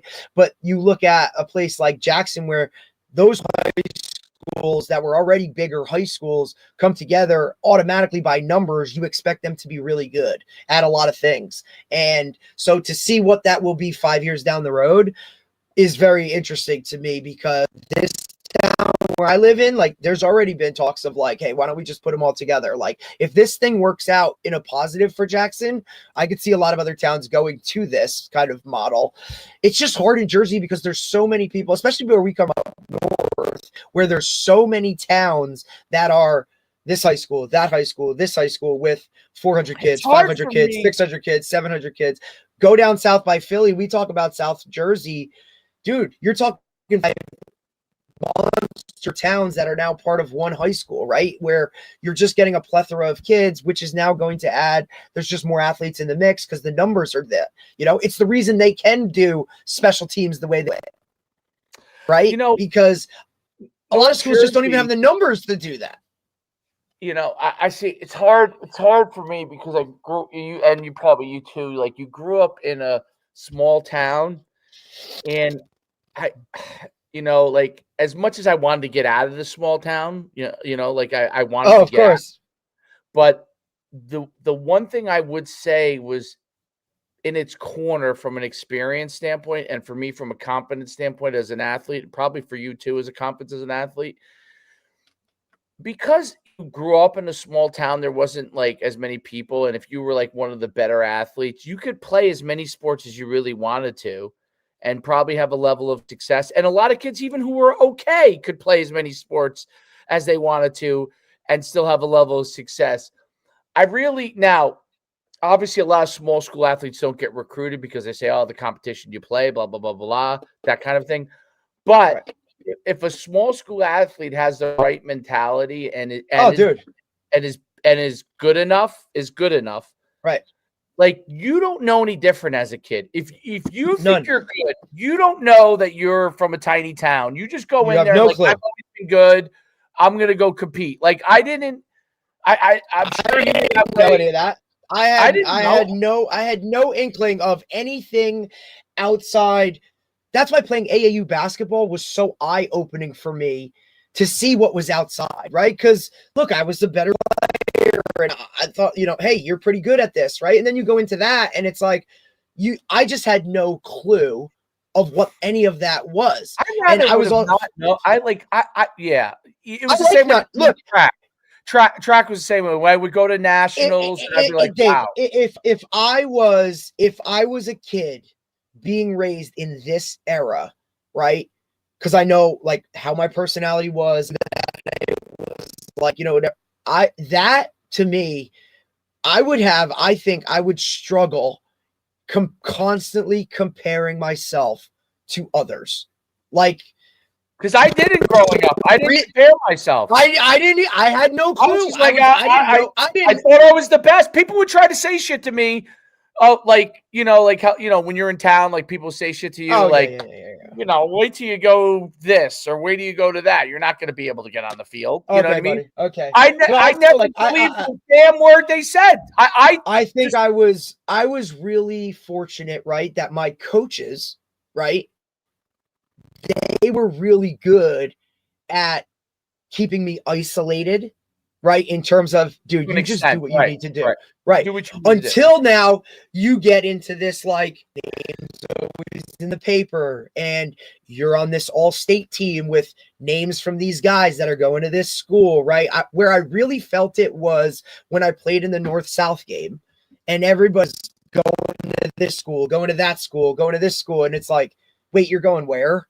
Right? Like, it was kind of like, okay, like that, but my coaches also put it like you still didn't have a problem competing though, right? So, that was always the thing, was like, now you put me surrounded by all of those top level guys, and guess what? I'm still one of the better guys. You know what I'm saying? Like that was, you know what I'm saying? Like going to Chuck Mound's, like going to one of Chuck Mound's showcases, right? As a sophomore was extremely eye-opening. Go to that though. You're excited. You're juiced. I want to see where not because you fear it, but because you've done well and you want to see how you stack up. What I think with the, you know, I go back and forth on this because obviously I live in a big town and I grew up in a small town, and you're coaching in a big town. You grew up in a small town, right? Yeah. And I go back and forth in it, and I see so many good athletes that don't realize that they're as good as they are because they're comparing themselves sometimes within their own town with other kids who are really good and don't realize, like, it's one of the, I mean, listen, last night we got beat. Or they're just wrongfully comparing themselves, right? Hey, well, I'm saying, this like, guy's in the NFL. It's just like football. Like, you're not supposed to run what it. Yeah, Derek, in my town, like we played last night at River Plaza. They beat us because we had to do that. Oh, you played last? Yeah. I mean, they beat us. They beat us. A team you've already played. Yeah. They beat us 34-13. Okay. And we made mistakes, but it was they're really good. But we can play with them. But here's the funny part. It's not about whether we could play with them, but it's not even about that. What was interesting is this. We smack almost everybody else. We smack everybody, right? And it's so, but our kids live in this town where they're all of them are always comparing each other. Like, you know what I'm saying? They constantly and so they don't realize it until they play other towns that they're actually really good. Right. So it's because it works both ways, right? Like it works. I think it works both ways, right? And a lot more times everybody is more focused on the negative side of it than it is a positive side. Something that I think this generation deals with because of the access to seeing so many other things and the comparison, like the clicks and all this other shit. The self-confidence is so like low because they're always comparing. I didn't get as many likes as this guy, and the clicks are over here, and like it's hard. It's very it compounds. And I think I would have struggled with it as well, dude. Like 100%, right? Maybe not on an open forum, dude, where like it would have noticed. That's why small school But I know for me, that's why small school football in New Jersey, outside of certain places like Glassboro or whatever, you know, down south, right, Mountain Lakes, right, like these hammers.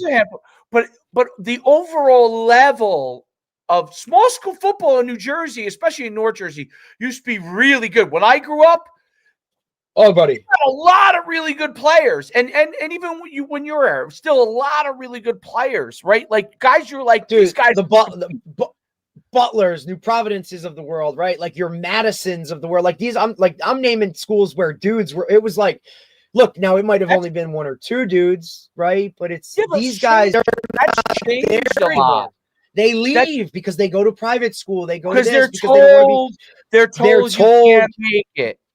You can't make it from a small because they're comparing themselves. They're looking on social media. They're looking at where the best players are coming from. Right? Look, I had a mom that I think Grayson thing what Grayson is doing is unbelievable. It's amazing. It's amazing. I think about myself growing up. I would miss not being able to do a second sport personally. Because the truth is, if I was at Grayson High School, 100%. I probably would have had to specialize in football. I would have specialized in football. So would you. And we've talked about this so many times, Dave. We've talked about it so many times.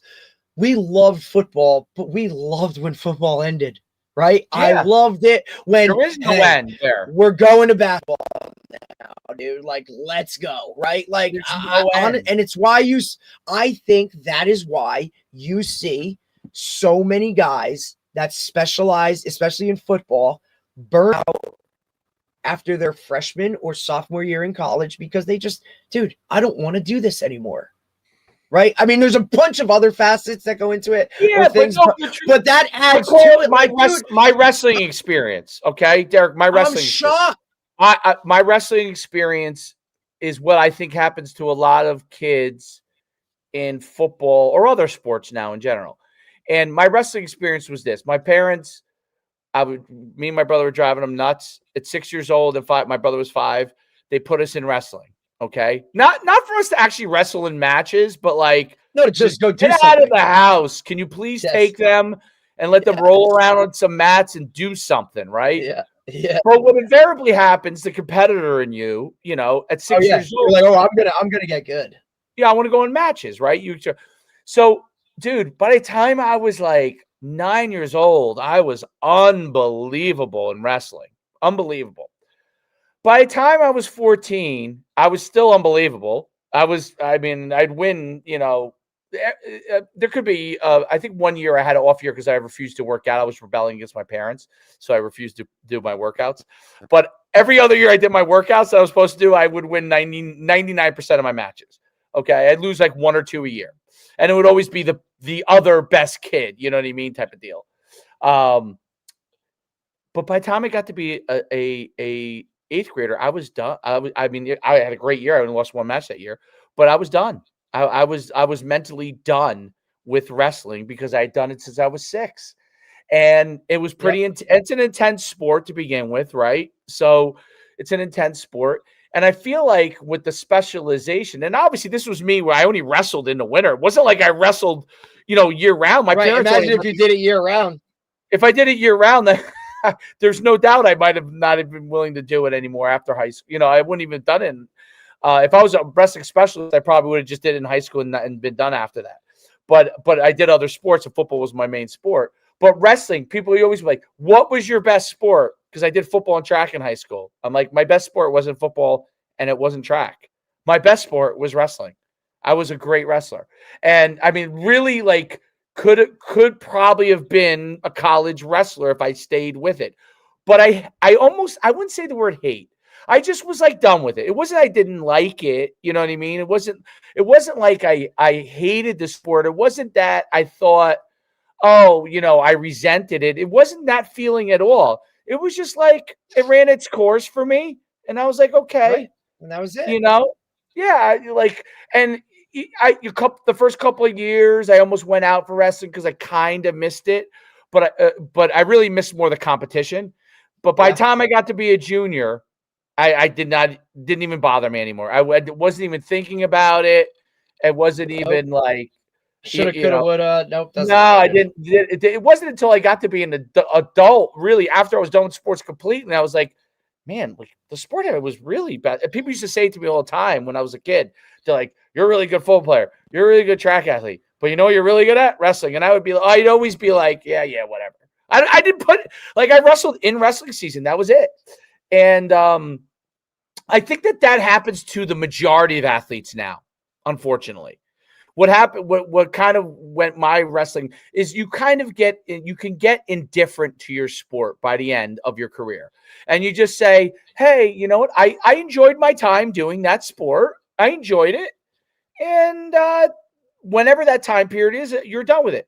That never got that way for me in football until I was literally at the end of my career. And that was more because football in college is so difficult physically that when I was in my last year, I was like, hey, if I don't go on to the NFL, like I'm done, like that's it.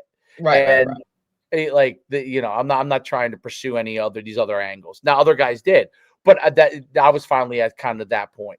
But I was also a good student. Like if I wasn't a good student, maybe I would have thought differently about it. And I would have thought that maybe this was a way out. But it's interesting because I feel like, and Olsen talks about this a lot, and because he had a nice experience, even though he went to a pretty big high school, but he was still able to. Oh, Wayne Hills was big. Yes, but it's not like Grayson. You know what I mean? But he was a freak. Oh, right. But now here I look at this too, though, right? Like if you put Olsen at any of those other big schools, he's still probably going to be able to do that stuff, right? But he had a really, right. That's right too. But he talks about having a really awesome high school experience with his buddies. Like, look, played at the University of Miami, right? Carolina Panthers, Chicago Bears, right? Talks about the best times in his life were school football football, high school sports with those guys doing what they did. And I don't know if that would be the same thing if it was at a different place or it was a different situation or a scenario. I just think that kids nowadays, it's a lot. It is a lot. They're constantly being pushed by outside sources, right? Hey, you got to do baseball year round, right? That travel coach has his own agenda, right? He needs that kid to, which is bullshit. I can't. Well, I would say some have an agenda, some don't. Some do, some don't. Right. Go enjoy high school sports because, look, I tell guys all the time. If you can, if you're in a position to enjoy it and play a couple of sports. Like, if you're at Grayson, like, you know what? You've got to figure out. You don't just go out for the football team, dude, and be like, hey, I'm on the Grayson football team. Like, I tell my guys all the time, even where I'm at, like, buddy, this is way too much time and effort on your part to do something that you don't even want to be here. It's not worth it, dude. Go enjoy, right? Like, go find something else that makes it tick. And for some of you guys, like, I really respect and the guys that are open and honest about coach. Like, all I want to do is I just want to be a part of this, and I want to play to the end of my high school career, and that's it. I don't want to go to the next level.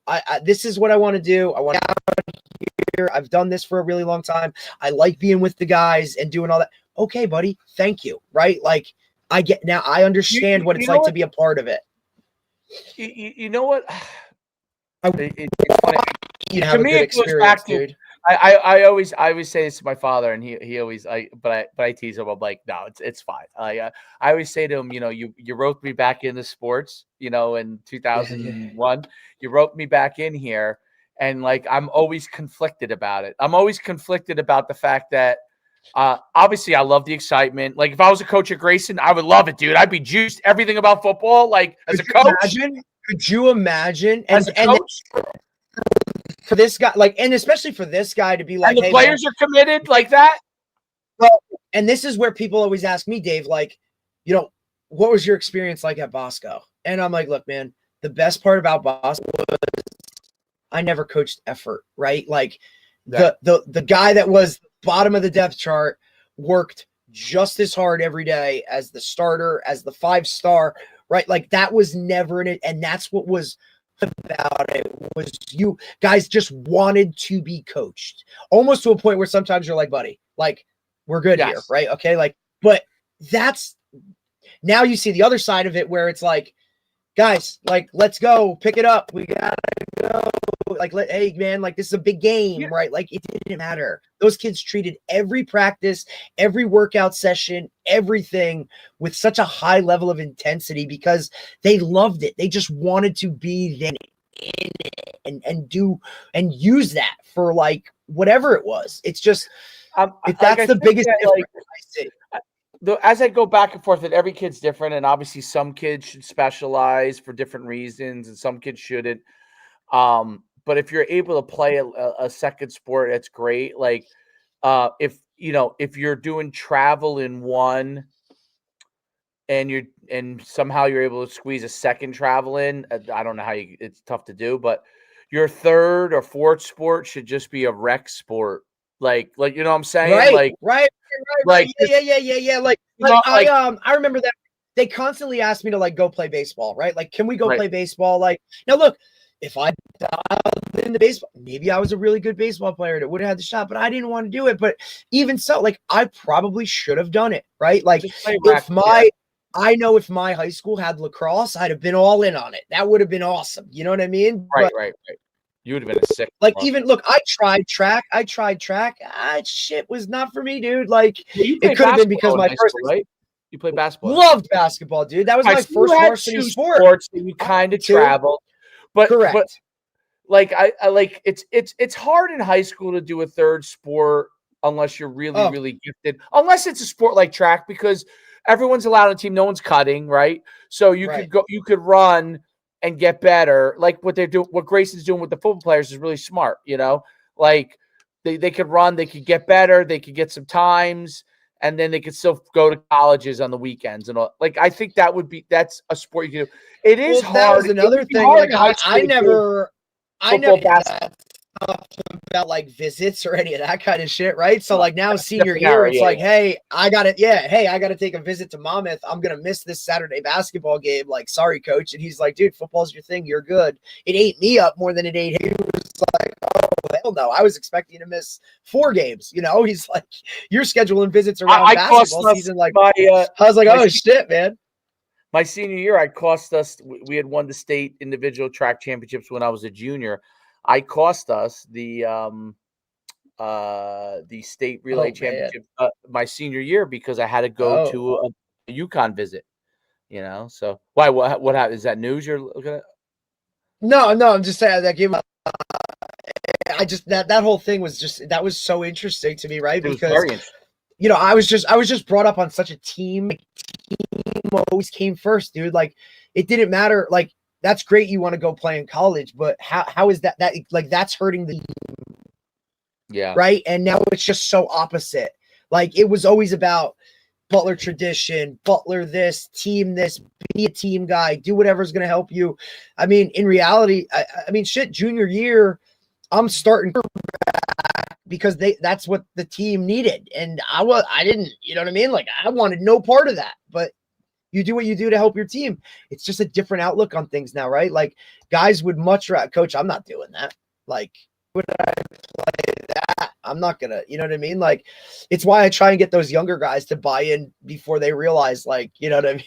Like, I only play receiver. It's like, no, dude, you're gonna play a lot of other things right now. Like, I'm gonna send you in to just run off the edge and block this extra point because you're not doing anything else the rest of the game, and you're on the 4x1 team, so you should be able to like bend and come off the line fast, right? Like, I don't know. It's just different now with the whole team and with the transfer portal and all those guys. Like, I think that's really what's been lost within it a little bit is the locker room stuff of like, how, like I want to stay with these guys, but other guys, hey, I'll make $1 million elsewhere. I'm going to go do that.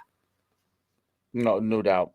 Which look, I may have had a different outlook, dude. Think about it. We talk about it all the time. Like college, dude, if someone's telling me I'm going to pay you $100,000 to come on my team, what are we talking about? Like I might not make that in, like, or some of these numbers, like I might not make that when I go into the work field. So I'm going to go do that. Like, I don't know how I would have received that or what the money thing would have thrown in there. I mean, some of these guys coming from the situations they're in to get that money in college, like they may never make that again. Yep. I did see a hot take last night. Shiano, somebody brought up Rutgers kind of paying like the amount, like paying players on a top level for the Big Ten. Do you get what I'm saying? Like, in order to be good paying the players or whatever. So somebody, I guess, like one of the reporters, I guess, kind of said like, hey, we've tried that at Rutgers. And he was like, whoa, we didn't try. Hold up. Like, we weren't even like, that's not even like, I can't even believe you think that, right? Like, we are not even close. Not even, I mean, he blew this guy out of the water, not in a negative way or whatever. He was just like, look, dude, if you think that, I want to make you and everyone else, because if you think it, that means 10 other people think it. We have not paid anyone, right? Like on any scale. And that's what he said too. He goes, in retrospect, what it takes to win in the Big Ten, he wasn't even talking nationally. We haven't paid a fucking soul, dude. Right? Like nothing in regards to any of these teams that are winning or doing whatever. Like Rutgers has not done that. And he was like, I'm focused on Oregon. See you guys Saturday night. Which is basically like, if we get smacked, don't bother me. Right. Like, hey, they're coming here for a night game at, in Piscataway, with $1 million payroll, coming off a loss that they shouldn't have lost. Like, great, here we go. And he said, like, we've had so many injuries and some guys are coming back. Like, oh, like, here it comes. So get fucking ready. But I thought that was a really interesting, I think Schiano does a good job of winning the jobs, winning the games he should win. He's supposed to win. But it's hard to get over the hump You're not. To win You're games not going to get over the shouldn't win. Right. You're not beating Penn State. You're not beating Oregon. You're not beating shit That has to be fucking frustrating. USC. I mean, dude, how hard is that to know you're going to be 500 and make the Liberty Bowl every year? It has to be How tough. do you have who's that? very driven, a guy that's very driven like him. This is why I think you see so many assistant coaches there. They go there, they get. I've worked for Greg. I've worked in the Big Ten. Now I'm going to go somewhere where we're going to fucking win the national title. Because you're never going to have a chance.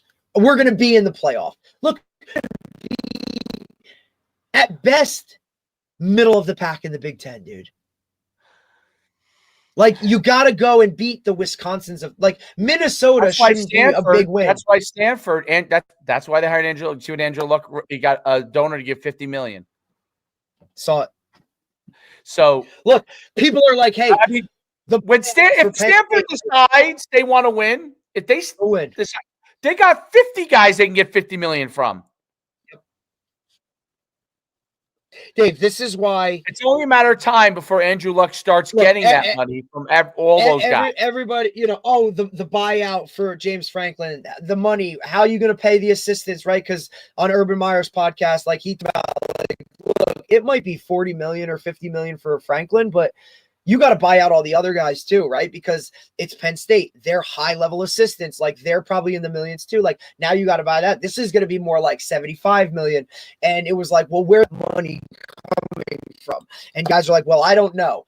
Dude, that's 3 people that graduated from Penn State to be like, hey, here's a check, here's a check, here's a check, go. Like, let's go get our guy.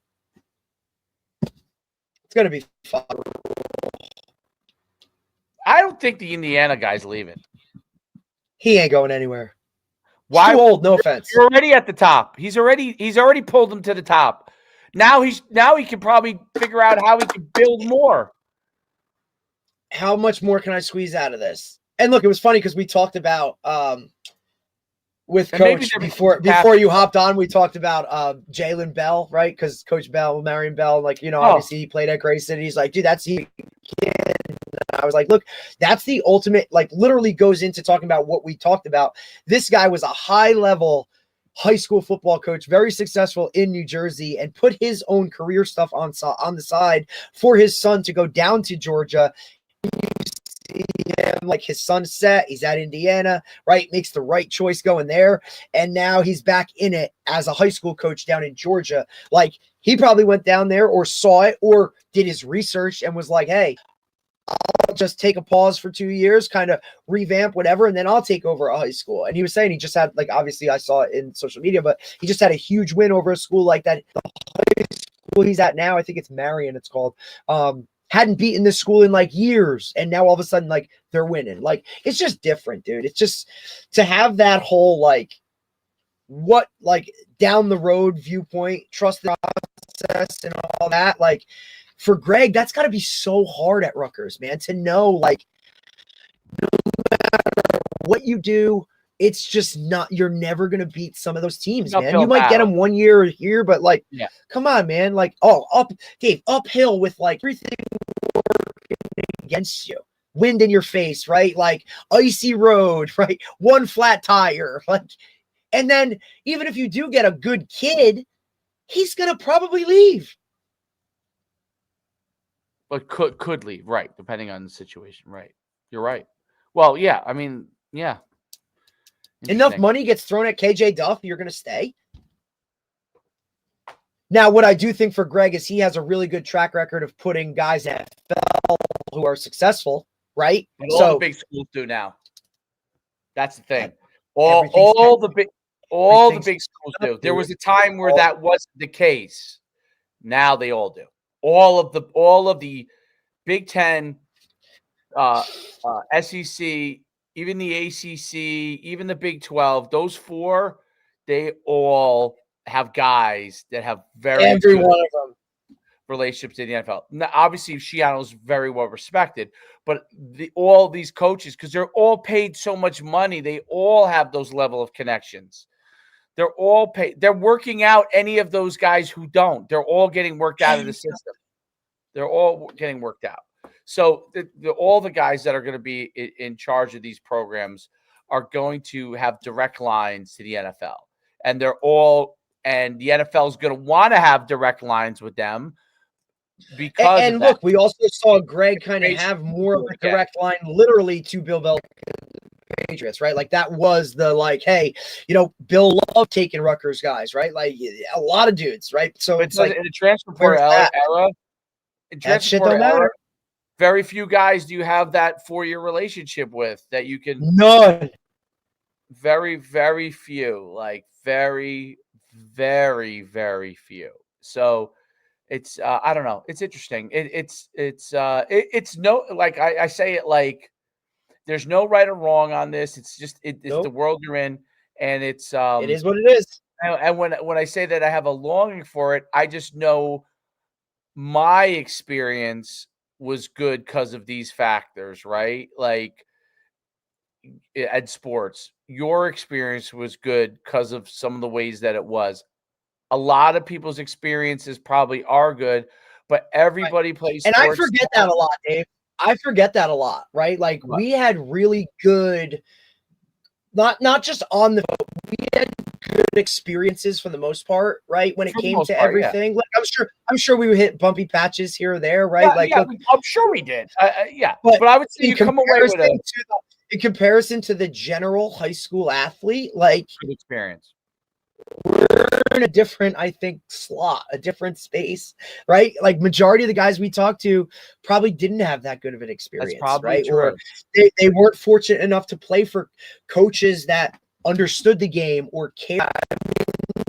Think about some of the assistant coaches that we've worked with or you've had on staff where you're like, holy shit, like I can't believe I let this guy coach 3 games with kids. You know what I'm saying? Like, and that might be those kids' only experience with a guy like that. Right. Or administration, or look, I look at some of my guys in my previous school, Dave, 3 head coaches in 3 years. How do you explain your high school career like in that? In New Jersey, the issue, and maybe a lot of places across the country, but it's not as bigger schools in Georgia or bigger schools in Texas, like they have more resources. In New Jersey, the difficult part is like public school in general, putting together staffs is a nightmare in football, at least. Dude, especially because of like now it might be easier in Georgia, right? Or easier in Texas, right? Well, because there's them more. You're finding positions for them in the school. And with the way the structure is time-wise, like you find somebody who's not a teacher that has from 2 o'clock to 6 o'clock every day open to go and do something for free or a little, and all the hoops you have to jump through and the shit you deal with to be a coach, right? Because I think a lot of people don't get that, but public schools, I don't know how you do it in New Jersey, but you know how I'm able to do it? Because I work for you. No, I don't mean you, but I mean like think about it. I'm saying to continue to coach for the most part. Going forward, how do you change it? Unless New Jersey starts to either A, go back to the old model where they make sure that coaches have teaching jobs, or B, taken care of. Yep. or B, go to a modern model where you have a head coach. I'm saying, or a modern model where the head coach in football, for example, is paid full time and maybe just teaches one class, or until you go to that model. Those days make the head coach an administrator. Those days are gone. Yeah, exactly. It's hard to make those. And again, hard. Guys were taken care of in the past, dude. Like, oh, he's a coach. I'll get him a teaching job. They flipped it. Right? Like, and the places that have it have worked really well. Like Old Japan has that. Old Japan. They have a few guys that are assistants that are in the school, but they have a good amount of the staff. But the pillars of the program are 3 or 4 main guys that are teachers are also on the staff. And because of the money thing, you're forcing really good coaches to leave coaching because they go into administration, and a lot of districts don't allow you to do both. I think the bigger schools, public schools should pay a full-time head football coach. Now listen, you could say, okay, it's a teacher salary, 100, whatever it is, 70, 80K. It's fine. Just put them at the top of the guide. That's all you got to do. Put them at the top of the guide. Duties. Yeah. You give them a couple of duties in the school. So they're not, but it's the teacher only that always like shun the coach, because look, some guys don't do it right, and they've given you a bad reputation as a teacher coach because they show up for their duty, or they do this other thing. Like, dude, that shit sucks, bro. Why have the big school coaches, Group 4 and Group 5? Why have them public school? Why have them teaching a lot of classes? I just don't. I think you're taking away from something else. You could have them as an associate AD, okay? Associate AD. You get the best of both worlds, dude. And the head football coach, so they can help the AD with the things he needs to get done. Make him the assistant AD, dude. Salary. Right. Correct. They're an assistant AD. So they're helping all the other sports, but they still have the time to do the things that they need to do within the school system. Instead of absolutely. You know what I mean? Like, instead of or they go the other way and they load the coach and they make him do so much extra shit to compensate for that, on top of having to do all of his coaching thing. Like, you know what I mean? Now, look, I was fortunate. Like, when I was at, position is really the way to go, because like everyone's like, because now you have, and you also now room within it. Like, you can make him do, you can have him do certain different things and here and whatnot. It's just, listen, the best districts and the most success that where in the places that I've had that type of model where they took care of the coaches, right? Like, all right, you're going to be the football guy, but guess what? You're also going to do wrestling and you're going to do track, and I'm going to you're going to have these classes, and hey, I need you to do that. Like, that's okay. That's fine. Like, you know what I mean? They made it up in the back end or something. When they said you were a coach, right? You were looked at as a commodity. Like, thank you, right? Like, you're doing more than just coming here 7 to 3 and teaching, right? Like, and people respected that. And now it's, you're a coach. You know what I mean? Like, I just feel like it's something that's crazy. Not looked at. Like, great, another coach. Like, now he's just going to sit there and drink his coffee, and he ain't going to do what he's supposed to. And I'm going to have to cover his class when, he's early for a game or blah blah blah. Like, dude, what the fuck? Like, I'm doing more to help the students than you could possibly think of, than you are sitting in a classroom like handing out Chromebooks saying do this. Give me a break. Yep, no doubt. That's why I work for you, buddy. It's why I work for you. Shit, dude, think about how many gray hairs I'd have if I did another, like, if I was still teaching and doing all the special ed stuff I was doing. Gosh. It's a wild world. I can't believe you played last night, brother. I can't believe you played that.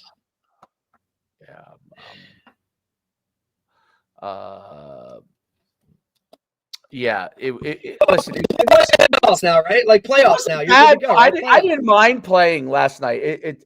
I didn't mind it at all. Like, I'd love to play a weeknight game, dude. Make us the MAC conference. I'll play every Thursday night. Hands, I'm like, so I said, all right, so Tuesday MAC Nation, let's go, MAC. I said, let's go MAC game, Tuesday night MAC game.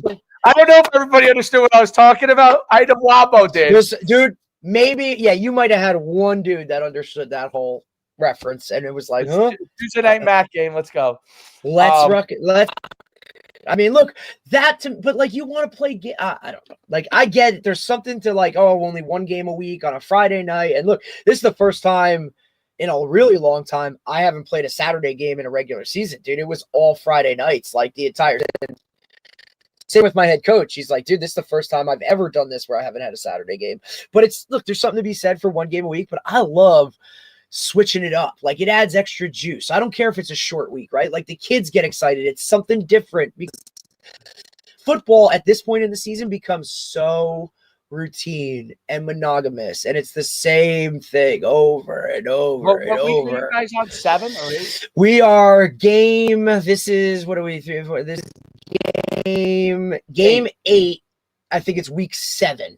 So we have 2 more. Remember, the state only has, this is the last week that counts towards playoffs because that last week doesn't count. Cool. All right. Well, good luck. We have nothing tomorrow, right? No, nothing tomorrow. Next week we have some guys already lined up. Good to go. I mean, dude, we're booked out. Like, it's kind of cool. Like, we are like now, like there are guests that are booked like weeks in advance. Like, I mean, some of the times are going to change a little bit with some of these guys in season and whatnot. Where, you know, kind of, it's awesome that we've got the wiggle room, or you've given the green light to wiggle around with some of the times and whatnot to get some of these guys in season. But I'm excited to talk to some of these guys coming up from some of the big. I mean, we got the OC from Bixby coming on in a couple weeks. I'm excited about that. We got an equipment manager from the New England Patriots coming on. Like, you know, I'm a geek for that kind of stuff. Before we go, I will say it's pretty cool how much data Grayson, a high-level program, is using.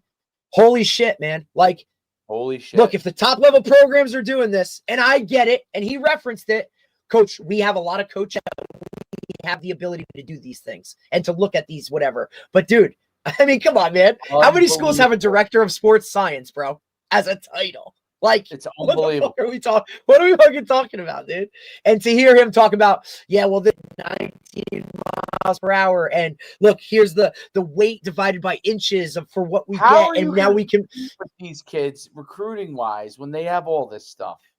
When the soon-to-be 5-star is only running down on kickoff as because, hey, we did his numbers and he's going to be 6'5". I think it's fucking awesome, dude. I think that shit's so cool, dude. That's because I'm a geek for the numbers, man. Right? Like, that stuff to me is so cool. Like, why wouldn't you use that you have access to, man? Like, that's fucking awesome. Incredible, dude. Absolutely. I mean, shit. I have guys that are just in awe of us using go routes. Like, I live in the wrong place for all this stuff. There's no doubt, because we are not. People look at us like we have 27 heads when I bring up some of the stuff, and I'm like, hey, I just want you guys to know, like, this program here, right, which is another bonus and why I love doing this podcast, networking and all that other kind of stuff, to hear what other guys are doing, you know. Hey, you know, this guy takes in-home visits to guys on his roster, so he's better equipped to handle them coaching-wise. Hey, this guy tracks the steps that these guys take every practice. You know what I'm saying? Like, it's funny. I'm not saying it's right or wrong, but like when I send you the video and like I'm not kidding. It was like a 6U, right? When I send you a 6U tackle game, and all the whole town comes out for it. Dude, the line cover. I mean, there had to be how many thousands of people when you there? think I'm crazy, like if my wife tells me I'm crazy for being upset about something, and I'm not saying you're wrong, not wrong. I'm just saying that, like, this is what it is elsewhere, buddy. When you're in the South, when you're in even the West, okay, the Midwest, Texas, like in the old days we were competing for Rutgers, Penn State, UConn, UMass to recruit us, those schools, like in the FCS. No, those guys are not recruiting us in this state anymore. Not even looking at it, dude. They're recruiting not even those kids, because those kids have been doing this stuff and measuring this stuff forever. Like when I first watched, and this is a tribute to Gabe Kemp, okay? When I first watched him doing his videos at 10 and 11 or whatever, and I used to think, oh, you know, is this going to translate down the line when he gets? Let me tell you something. He trained like he was in the South, and it has translated.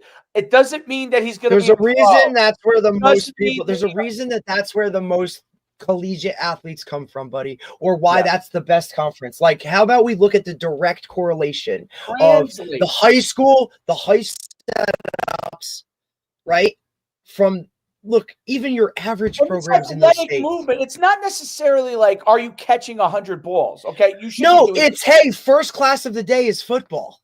It's athletic movement stuff over and over again. General athletic movements. Their gym classes their physical education classes aren't just rolling out balls and saying, hey, you don't have to change. No, dude, they're time in miles, right? Like, there's still a physical fitness challenge, like, for some of these states, dude. Here we are. And you're doing it outside. If you don't want it, that's the other part. They're pushing it. Like, I'm going to make sacrifices here because this builds better people physically and mentally, rather than just plopping them down in a class. Okay, let's make sure everybody feels comfortable. The out part. I think that's the thing that, and that's something. If you don't put that into a kid's head early, think about it, Dave. If you don't put that, you have to do physical activity in order to stay healthy and be okay, physically and mentally. If you don't put that in a young kid's head and they go 12 years of school and that's not a thing, now in real life, like, what did I do that? You have working out, changing direction, jumping, jumping, some form dude. of lifting, some form, like, it doesn't have to be. Look, all of those things that combined make a huge impact.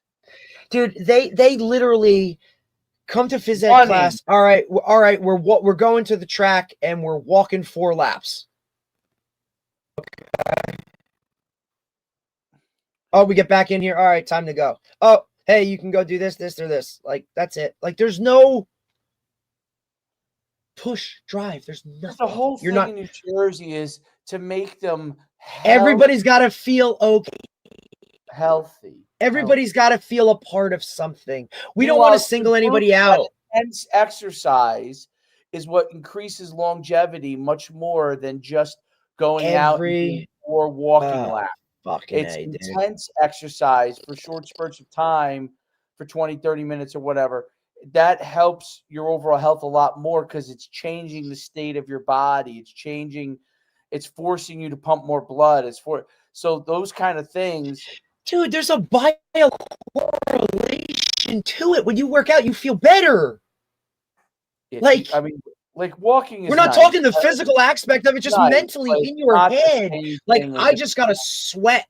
I just got, like, what the? Well, no one wants to sweat in gym class anymore. That's become because they don't change. It's not like they put on different clothes. And what do you mean? Shower? I have to shower in front of somebody? No one changes anymore. Not even a thing. It used to be, hey, this is how we grade you. If you change, you get an A. Correct. If you don't, it is. Now it doesn't fucking matter. Remember, hey, if you don't have rubber soles, dude, you can't participate in gym. That's a 0. That ain't a thing. Kids are working out, whatever. Obviously, I had a kid come to practice the other day in Carhartt pants. He was wearing Carhartt work pants for practice in a helmet and a jersey. I'm like, what are you doing? I just came from work. What's the dude? Shorts, buddy. Shorts. Like, I don't. It's all good. It's all good. I love it. I love coaching, buddy. I love it. We'll see you later. Have a great day. See you, buddy.